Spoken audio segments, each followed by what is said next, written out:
Bismillahirrahmanirrahim. Assalamualaikum warahmatullahi wabarakatuh. Yang saya hormati Pak Sarip, ya di sini ada Pak Agung, tadi udah jadi pembicara pertama, ilmunya banyak. Kayaknya kalau udah dikupas sama Pak Agung, kayaknya udah lengkap lah PR-nya. Kemudian ada Bu Febri, Pak Estika, kemudian audiens juga yang sudah hadir di webinar ini. Kemudian yang nggak lupa nih rekan LPPI, saya lihat tadi ada Nindi juga, kemudian ada majalah stabilitas ya. Dan kebetulan dengan LPPI saya punya histori karena kita juga lulusan LPPI. Saya ikut Sesvi Bank angkatan 68 dengan Pak Rahmadi. Pak Rahmadi kayaknya join juga di sini nih. Lagi WFH ya. Oke, izin saya mulai. Kalau saya lihat topiknya, ini adalah mengambil pelajaran dari krisis untuk meningkatkan reputasi. Mungkin boleh ditampilkan materinya. Nah, ini judulnya adalah, saya ambilnya adalah Surfing the Wave. Jadi, kalau kita melihat, ini adalah tantangan kita ya, harus mengalami pandemi. Dan kalau lihat sejarah juga, mungkin kita masuk ke usia yang beruntung gitu kan. Karena kita juga merasakan ledakan teknologi dari mulai namanya dulu pager itu keren gitu kan. Kemudian lihat handphone tuh aneh, tapi ternyata sekarang itu handphone itu adalah segalanya. Dan ternyata juga flu Spanyol yang dirasakan oleh orang tua kita di tahun 1900, kita juga mengalami juga pandemi. Jadi artinya kita adalah masuk ke generasi yang beruntung. Ini anggaplah sebagai tantangan, cobaan dari Tuhan, tapi kita harus lewati. Gitu. Dan tugas kita di perusahaan ya, bukan hanya di perusahaan, tugas kita juga buat masyarakat Indonesia, ini memang harus kita lalui bersama.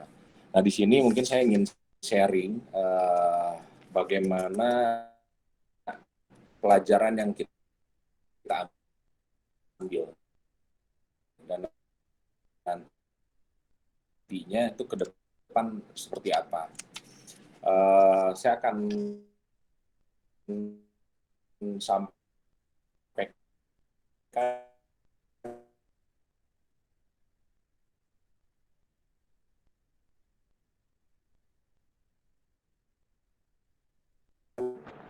di sini. Maaf Pak Ruli, media. Ya.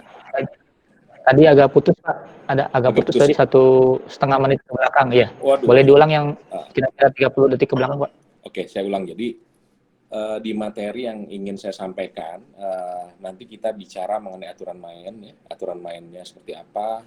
Kemudian juga karena saya di Bank Mandiri, saya ingin share juga apa yang dilakukan Bank Mandiri menghadapi COVID-19 ini. Kemudian karena saya corporate secretary juga, di departemen saya salah satunya itu ada departemen corporate communication, tugasnya adalah menghandle media, termasuk juga mengelola persepsi. Mungkin bisa langsung ke materi selanjutnya, silakan. Nah ini aturan mainnya. Jadi kalau kita cerita aturan main ya, kita tugasnya adalah membangun komunikasi yang baik antara perusahaan, kemudian juga stakeholder, dengan tujuan sebetulnya menjaga agar kita itu bisa memberikan kontribusi yang baik bagi kinerja bisnis perusahaan. Jadi di sini poinnya adalah kita adalah sebagai komunikatornya dari perusahaan. Kemudian juga kita harus melihat siapa sih stakeholder yang kita harus manage gitu. Nah, di sini juga ada poin penting yang harus kita tahu ya. Lobbying, negotiation itu adalah sesuatu hal yang sangat penting di corporate communication. Karena kita itu harus sadar ya, walaupun ya mungkin PR kan berlaku di semua bisnis, tapi di perbankan itu merupakan bisnis silaturahmi. Jadi saya rasa ini sangat melekat sekali kan, kita bisa silaturahmi, kita hidupnya karena masyarakat. Jadi komunikasi dengan masyarakat, walaupun mungkin nanti melalui media, ini harus kita jaga. Next. Boleh next slide. Nah ini saya sharing ya, apa yang waktu itu dilakukan Bank Mandiri. sejak bulan Maret kita sudah merasakan pandemi. Pandemi yang mungkin kita belum pernah mengalami hal itu, tapi kita alami langsung gitu. Dan pada saat itu saya adalah awal mula masuk corporate secretary, di mana departemen corporate communication itu ada di kita. Justru yang kita alami itu adalah kita malah lebih sibuk kan gitu. Karena ada banyak misi yang harus kita lakukan. Kalau misalnya kita resume ya, apa yang kita lakukan itu adalah ada 3 hal. Tadi mungkin agak sedikit sama dengan Pak Agung ya. Yang kita lakukan karena kita juga mengawal pegawai di situ, kita harus melindungi pegawai, juga melindungi nasabah.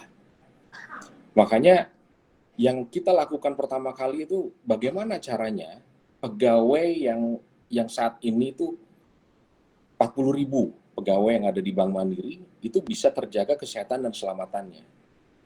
Kemudian yang kedua, kita juga melayani nasabah, bukan nasabah yang sedikit yang datang ke cabang, ya mereka tetap memerlukan transaksi perbankan di kita. Kita harus terapkan safety protokol di cabang-cabang. Bagaimana caranya mereka datang ke Bank Mandiri itu mereka yakin bahwa Bank Mandiri menjaga kesehatan mereka.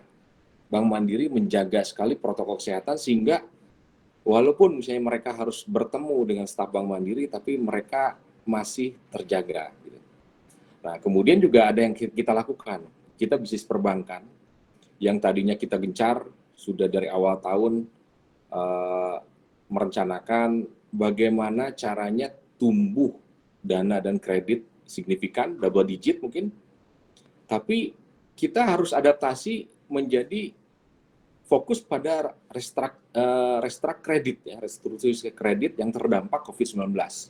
Maret masih nggak begitu nampak dampaknya ya, tapi lanjut ke April, Mei, bahkan sampai dengan sekarang ya, itu ternyata dampaknya itu sangat luar biasa terhadap perekonomian, khususnya UMKM. Oleh karena itu, yang kita lakukan di bulan Maret, April, itu sebetulnya sangat benar sekali. Dan kita mendukung waktu itu POJK yang sudah diluncurkan.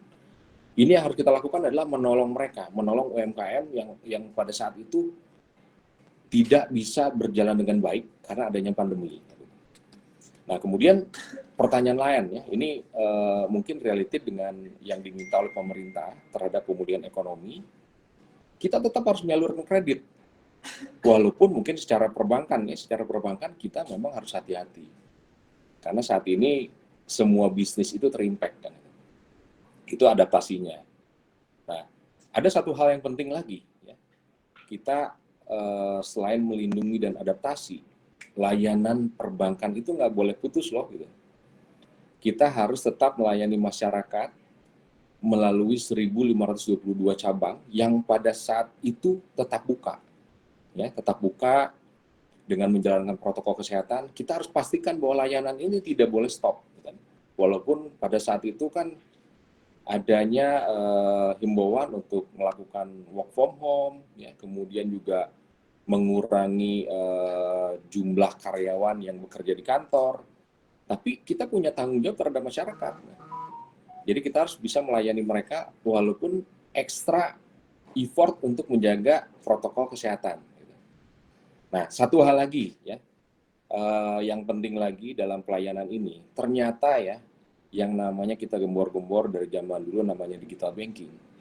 Dengan pandemi ini bukan sesuatu yang tidak berkaitan loh. Justru dengan pandemi ini layanan digital banking ya, digital banking atau digitalisasi, sebetulnya bukan perbankan aja.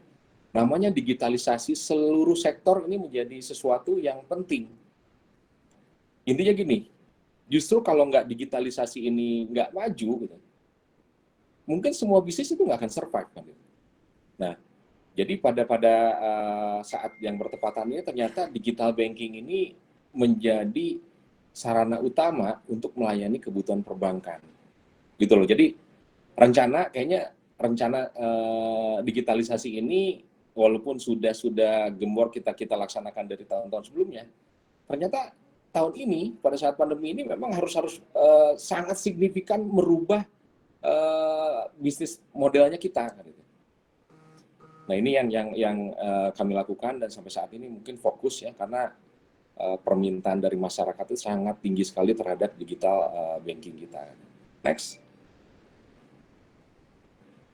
Nah kemudian yang ingin saya share lagi ya, kita itu bukan hanya karena pandemi ya, tapi memang di tahun-tahun terakhir ini cara komunikasi kita sudah berubah. Kalau misalnya kita mungkin belajar terhadap milenial ya, yang tadinya mungkin kita secara physically komunikasi dengan sesama ya, tapi ternyata namanya media sosial ini bagi mungkin ada beberapa rekan-rekan kita yang nggak terlalu suka dengan sosmed, itu kayaknya harus berubah, justru harus mengikuti. Media sosial jadi sesuatu yang penting, perusahaan juga punya sosial media inilah cara berkomunikasi kita, mempermudah, tapi memang harus hati-hati. Kemudian kita melihat juga di sini marak juga ya, namanya media itu ada yang apa namanya abal-abal, kemudian ada para content creator, kita juga harus waspada dengan mereka. Kemudian ada satu penting lagi, hati-hati, kita punya influencer, ya, key opinion leader dan komunitas. Kita harus hargai mereka, kita harus bisa berkomunikasi dengan mereka. Karena pada saat influencer itu mengatakan sesuatu, yang ini ya benar dan salahnya itu ditentukan oleh siapa yang menyetujui pendapat itu, gitu. Dan banyak mana yang setuju atau yang enggak, gitu. Nah ini cara komunikasi yang kita harus pelajari dan menjadi tantangan buat humas dari seluruh perusahaan. Next. Nah ini nih ada satu ya, jadi di era komunikasi yang gagal atau tidak mampu berkomunikasi dengan publik itu akan dilupakan. Ini benar loh, ini benar. Kalau kita nggak mampu, ya jangan harap mau kita jualan apapun ya, kita jualan barang, jasa. Kalau kita tidak bisa komunikasi dengan publik atau membawa branding yang baik, itu pasti akan dilupakan. Oke, next. Nah, mungkin sekalian juga saya sharing ya. Tadi saya sempat menyampaikan bahwa pada saat pandemi itu kita berharapnya mungkin mengikuti teman-teman kita, oh ternyata pada saat itu banyak yang diminta work from home. Di pikiran kita, itu justru kita lebih santai atau apa. Tapi kayaknya sangat berbanding terbalik. Kita di humas pada saat menghadapi krisis ya, termasuk pandemi yang sudah kita alami kemarin, gitu. Justru kayaknya tugas kita adalah memberikan pemberitaan, bukan hanya menjawab rekan-rekan media yang menanyakan ke kita, tapi justru kita dengan board of director sepakat kita memberikan berita tiap hari. Jadi istilahnya tiada hari tanpa pemberitaan. Kemudian materi dan substansi informasi pun kita create ya, kita buat planning yang baik sesuai misinya kita. Misinya kita tuh adalah namanya bank itu kan penggerak ekonomi, apalagi juga kita bank pemerintah sebagai agen pemerintah yang harus bisa membantu pemerintah memulihkan ekonomi, termasuk juga melakukan CSR terhadap masyarakat yang terdampak, termasuk juga yang pada saat itu tenaga kesehatan. Kemudian juga yang kita lakukan lagi, justru kita nggak bisa ketemu, tapi namanya virtual meeting atau media visit itu justru kita lebih sering. Jadi meluangkan waktu untuk bertemu melalui media visit dengan seluruh media penting, kita mengundang mereka, justru inisiatifnya itu dari kita. Nah, kemudian juga media pada saat itu memang ya banyak yang mereka akan sampaikan berita kepada masyarakat. Nah, kita juga harus paham kebutuhan itu nggak boleh kita kesampingkan. Justru kita memberikan informasi-informasi yang baik, ya, yang bisa positif, kemudian memotivasi masyarakat kita. Gitu. Oke, mungkin lanjut lagi. Nah, ini tadi saya cerita media handling ya. Media handling itu adalah kerjanya kita ya. Tadi sepintas juga saya sudah sampaikan. Ini sebagai item yang sangat penting bagi kita yang menangani humas dari semua perusahaan. Media handling itu gampang-gampang susah ya. Kita juga punya strateginya ya.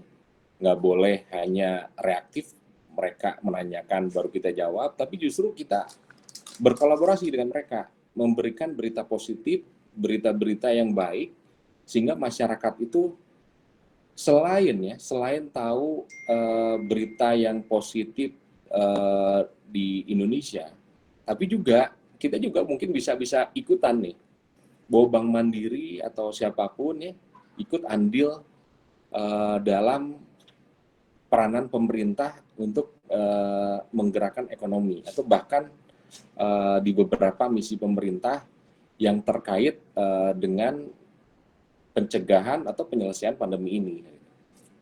Oke, boleh slide selanjutnya. Nah, ini saya rasa resume ya, mungkin resume dari slide yang ingin saya presentasikan pada hari ini.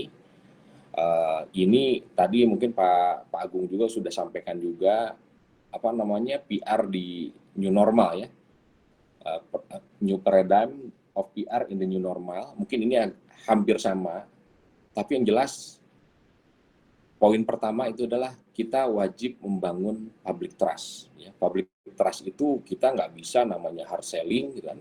Justru kita create bagaimana caranya branding kita itu tanpa mungkin kita nggak jualan, tapi dengan menjual branding kita, keterlibatan kita di masyarakat, keterlibatan kita di social responsibility, itu akan membuat masyarakat percaya dengan kita. Kemudian juga kita aktif ya, memberitakan pencapaian, interaktif dan kolaboratif. Artinya apa sih? Ini sebetulnya aktif, tapi ini kolaborasi. Kita nggak niat memasukkan hal-hal yang berbau jualan. Tapi otomatis dari media itu, karena kitanya juga ya berhubungan baik dengan mereka meminta berita ke kita. Malah justru juga mereka menanyakan, Pak, bagaimana pencapaiannya Bank Mandiri? Jadi otomatis juga kita aktif di situ. Kemudian juga yang paling penting lagi adalah konsisten, jangan bikin bingung. Dan kemudian juga data, ini penting ya. Kita kebetulan punya IDM ya. Semua data, analisa, ini mungkin boleh di-share ke publik. Sehingga bisa menjadi konsumsi yang positif. Kemudian juga memahami target, kontennya positif, jauhin juga yang formal-formal. Saya rasa juga saat ini adalah masanya semua harus informal. Kemudian jangan lupa nih pegawai itu juga kita harus manage, karena mereka juga otomatis sebagai insider tradingnya kita. Jadi kalau pegawai kita nggak berikan informasi yang baik, kemudian kita juga menyampaikan hal-hal, mereka juga sebagai pasukan medsos. Kalau kita manage dan kita giring kepada informasi-informasi yang bisa diekspos keluar, itu mereka bisa sebagai humasnya kita juga. Jadi jangan sampai kita lupakan itu.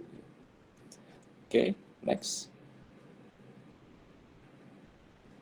Ini how to handle-nya ya, jangan lupa targetnya, penerima pesan itu siapa, tujuannya. Ya walaupun ya mungkin kolaborasi aja saling perlu dengan media ya. Tapi pasti kita juga punya strategi ya. Jadi kita harus punya target, tujuan juga, informasinya juga harus terpercaya. Jangan lupa mencerahkan, pandemi ini loh. Gitu. Kalau pandemi ya semua orang cerita hal-hal yang sedih ya. Banyak korban segala macam ya.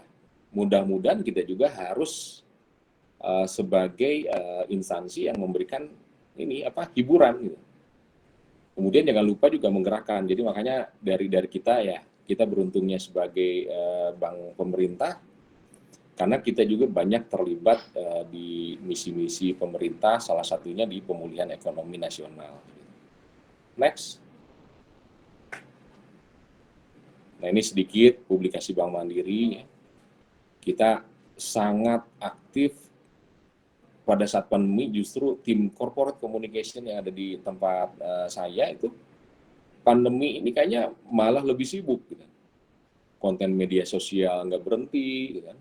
Kita buat flyer, kemudian semua infografis kita juga buat. Gitu. kemudian pemberitaan mengenai protokol kesehatan di Bank Mandiri, karena itu juga harus jaga juga kan, tadi jaga pegawai, jaga nasabah. Gitu.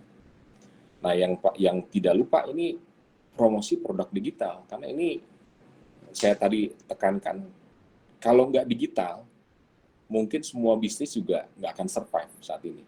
Jadi memang kita dipaksakan, salah satunya juga kita tahu namanya virtual meeting, zaman dulu mungkin webinar kayak gini juga nggak populer, tapi sekarang orang berlomba-lomba dengan webinar, termasuk majalah stabilitas ya, Pak Sarip ya. Nah, jadi kita pun sangat fokus dengan digitalisasi dari layanan kita. Dalam waktu dekat juga kita lagi mengerjakan super apps untuk kita. Jadi mudah-mudahan misi kita menjadi modern digital banking untuk bisa melayani masyarakat Indonesia, sehingga mungkin mereka juga akan mengurangi social distancing ya, saat ini physical distancing itu akan tercapai. Jadi jangan sampai kita punya layanan tapi karena si masyarakat itu harus menggunakan layanan kita, justru malah mereka terdampak dengan pandemi ini. Oke. Jadi itu ini kayaknya udah slide terakhir ya. Mudah-mudahan berguna, ini sharing dari kita, tapi yang jelas banyak pelajaran yang kita ambil dari krisis ini ya. Jadi krisis ini sesuatu yang kita ambil hikmahnya, dan bagi perusahaan juga ternyata dengan pelajaran ini kita harus cepat-cepat digitalisasi, ini penting. Jadi saya rasa Tuhan memberikan cobaan ini juga nggak ada yang namanya sia-sia lah. Ya walaupun mungkin kita harus banyak belajar, banyak effort yang kita lakukan untuk bisa survive di pandemi ini. Itu aja mungkin rekan audiens, Pak Sarip, saya kembalikan. Semoga berguna. Kemudian mohon maaf kalau misalnya ada yang kurang berkenan atau ada hal-hal yang salah.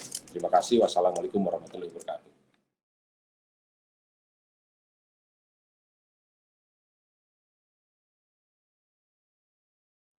Justru ini yang kita rasakan waktu awal tuh ini menjadi berita utama nih. Jadi di saat misalnya di cabang kita ada pegawai yang terpapar ya, kemudian si cabang juga kan harus dilakukan ini ya, disinfektan pada saat itu, kemudian langsung di karantina juga tuh semua pegawai, diperiksa semua. Jadi apa yang kita lakukan biasanya kita nggak boleh nutup-nutup. Justru pada saat ada pegawai kita yang terpapar itu atau berimpact dengan cabang itu harus dikarantina, dilakukan protokol kesehatan untuk pencegahan, biasanya kita langsung bikin holding statement. Dan hebatnya ya, harusnya kalau holding statement kan kita jaga aja di saat media nanya. Tapi saya nggak ngerti gimana itu media tuh pasti lebih duluan tahu ya. Padahal kita pengen ngumumin, pada saat kita mengumumin mereka udah lebih tahu gitu. Itulah hebatnya dari mulut ke mulut dan berita kan gitu. Pada saat itu memang berita hotnya itu adalah ada yang terpapar. Jadi kita bikin holding statement menjawab mereka apa adanya gitu. Tapi yang jelas kita juga memang harus tahu ya, yang boleh mengatakan beliau pegawai kita positif atau enggaknya pada saat itu kan hanya dari Dinas Kesehatan. Gitu. Jadi kita juga hanya menyampaikan bahwa betul kita ada yang terindikasi, tetapi nanti akan disampaikan oleh Dinas Kesehatan. Tetapi untuk pencegahan yang kita lakukan adalah menutup cabang, mengalihkan operasionalnya ke cabang terdekat, kemudian kita melakukan beberapa protokol kesehatan dengan tetap memastikan bahwa nasabah itu terinformasi cukup detail. Mereka harus datang ke cabang mana jika memerlukan layanan.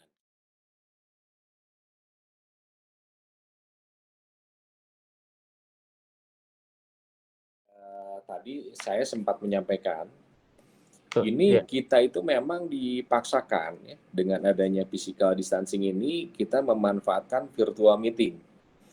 Jadi kami waktu itu memang sering lakukan press conference, kemudian juga media visit terhadap media-media yang saat itu memang wajib kita retensi. Gitu. Jadi ini memang tidak jadi kendala buat kita ya, tidak karena kita nggak bisa ketemu pada saat pandemi. Kita ada alatnya sekarang, ada virtual meeting. Walaupun mungkin ya di Maret, April, Mei, mungkin sampai dengan Juni itu virtual meeting itu buat orang itu saya bilang ini sebagai keranjingan. Keranjingan itu artinya orang suka virtual meeting. Nah, tapi kebiasaan virtual meeting ini ternyata di bulan Agustus bahkan sekarang kayaknya kita tuh pengen banget tuh ketemu kan gitu. Jadi mungkin ini agak-agak sedikit melantur ya, tapi yang jelas kita bisa lakukan relationship dan retensi itu melalui virtual meeting dan media visit melalui teknologi yang sudah ada, pakai Zoom, pakai Google Meeting atau Teams ya, ada Microsoft Teams di kita, itu bisa dilaksanakan, tidak menjadi masalah karena sama-sama kita harus menjaga juga protokol kesehatan.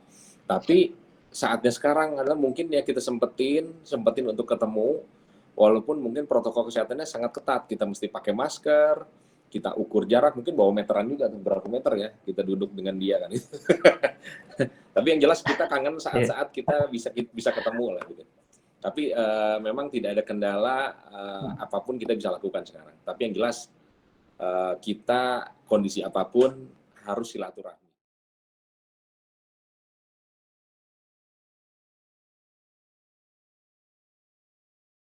Jadi effort yang lebih dibandingkan kondisi normal udah pasti lebih.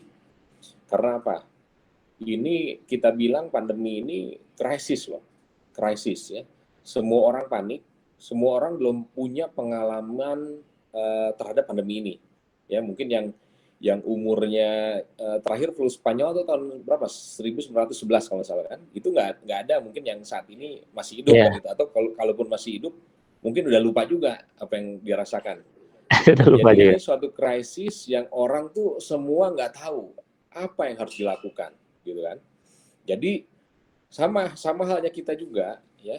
Tadi saya sudah sampaikan juga, malah kita justru lebih sibuk, ya. Kita banyak discuss dengan BOD, ya, apa yang akan kita lakukan, ya. Tentu saja tadi juga Mbak Febri juga menyampaikan empati itu penting. Jadi yang pertama dilakukan yang paling simpel dan langsung mengena itu adalah empati dari kita. Jadi pertama yang kita tunjukkan adalah empati. Ini juga mungkin menjawab pertanyaan Mbak Riris ya di sini mengenai CSR. Kebetulan CSR itu salah satu departemen di tempat saya juga. Ya. Jadi ini CSR ini sebagai sarana empati kita yang biasanya juga kita minta pengajuan ke seluruh Indonesia. Ayo yang butuh CSR. Ya bagi perusahaan ini adalah jakatnya lah. Ya, jakatnya potongan dari laba kita yang kita bisa share buat masyarakat, kita kembalikan lagi. Yang biasanya kita minta ke seluruh Indonesia, justru kita lakukan inisiatif-inisiatif. Apalagi ini didukung oleh peraturan pemerintah bahwa namanya CSR ini itu menjadi sesuatu yang paling diperlukan karena ini sudah kita namakan sebagai bencana nasional gitu loh. Jadi strategi pemberian CSR pada saat pandemi ini menjadi lebih mudah.